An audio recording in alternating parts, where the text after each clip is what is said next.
All right, good morning, Algebra 1 students. This is Mr. Granillo, and I'm here to give you the last lesson in this chapter on graphing quadratic functions. Just a note, we will be having a couple of tutoring sessions, which means you guys can come in and meet me in Teams, which I'll send out an email about that later today, and you can ask me questions. Whatever, if you need help with a particular question, you can say, Mr. Renio, I need help on 8.5 number, whatever, or 8.2 number, whatever. And we can do that. We're going to do that tomorrow, Tuesday, April 14th, and Wednesday, April 15th, both at 1 o'clock. And I will be sending out emails as a reminder for you on those. For today, we are going to be finishing up, as I said, chapter 8 on graphing quadratics. And we're going to take a look at the different types of functions and graphs that we've done so far this entire year.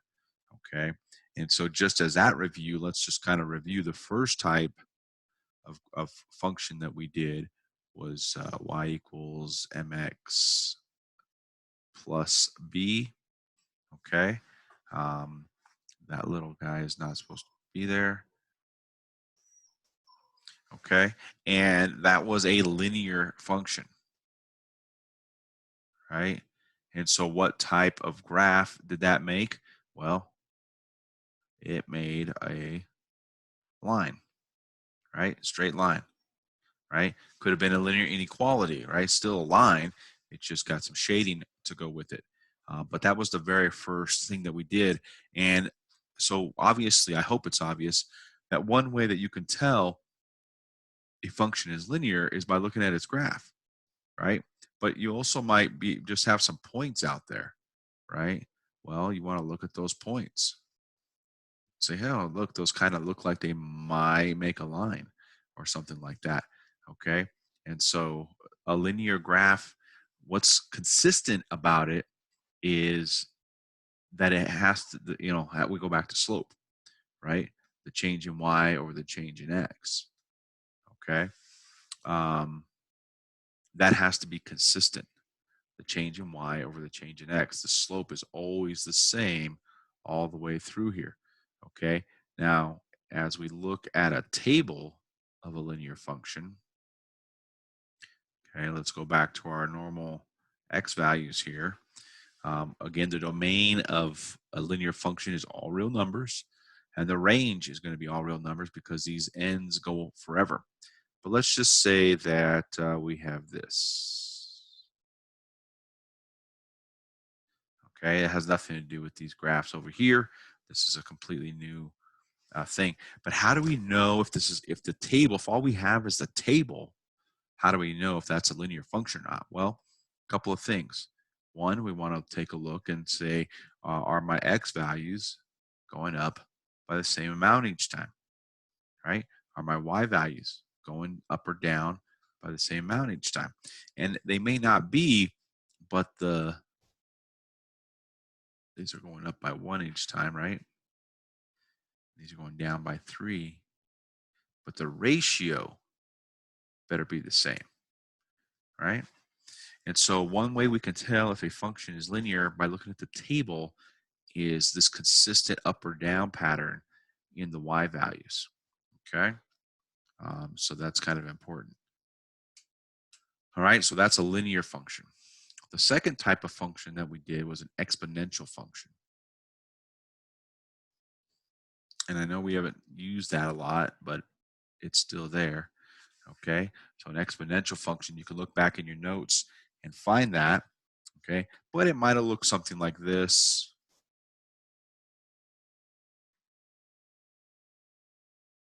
Right, where the variable is in the exponent.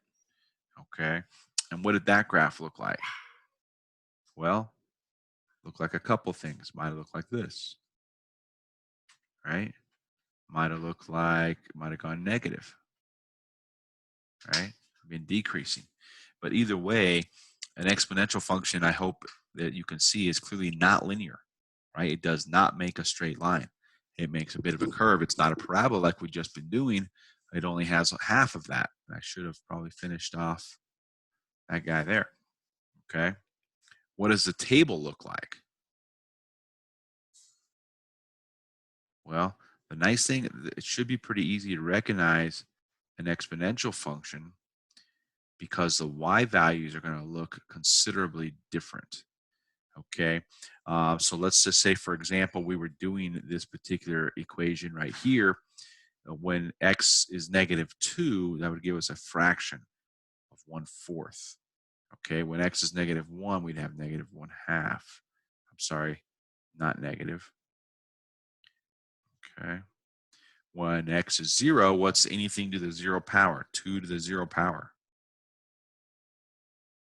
That's right, 1. When x is 1, we get 2. When x is 2, we get 4.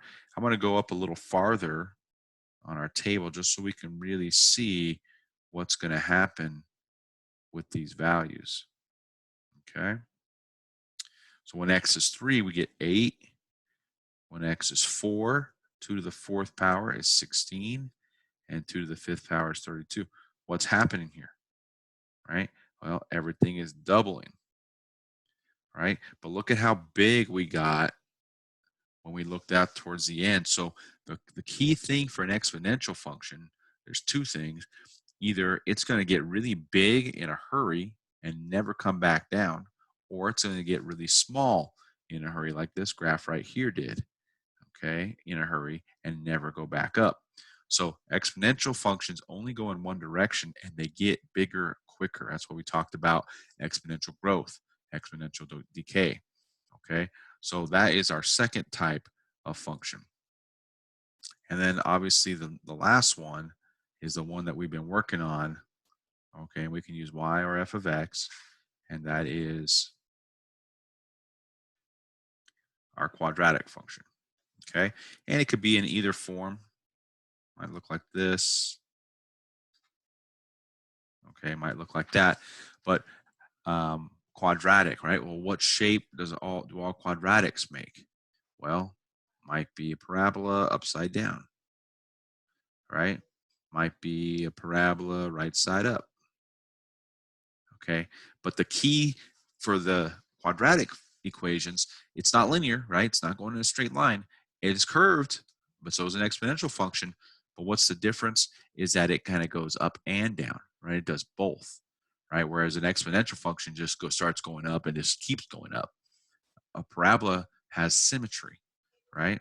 We have an axis of symmetry here, and one side goes up, the other side's coming down. I know the arrows are both going up here, but technically, as we read this from left to right, it's coming down and then back up.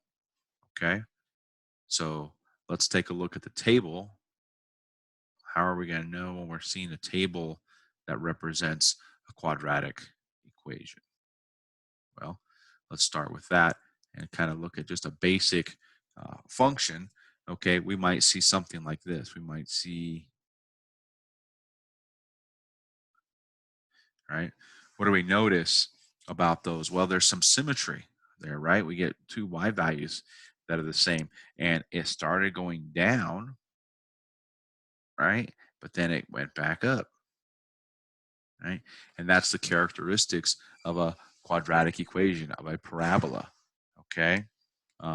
So we can use all of those methods. We can use the graph. We can use the table. We can look at points, right? Point coordinates are going to be the same thing. You know, we're the same thing as a table. This is your x. This is your y. We can look at points. Any of those things to look to tell what type of equation they're going to be. And so that's basically what they're going to ask you. Is they're going to either give you a graph or they're going to give you a table, and they're going to ask you to tell what type of function it's going to be. Okay. And so that is how we would do that. So use this video to go back, look at the table examples, look at the graph examples, look at the equation examples, to be able to determine what type of function you're dealing with. As always, if you have any questions, please feel free to email me. I usually get back to people at worst within an hour, unless it's late at night, then you'll have to wait till the morning. So that's about it for today. I will add more coming up later, but that's it for now.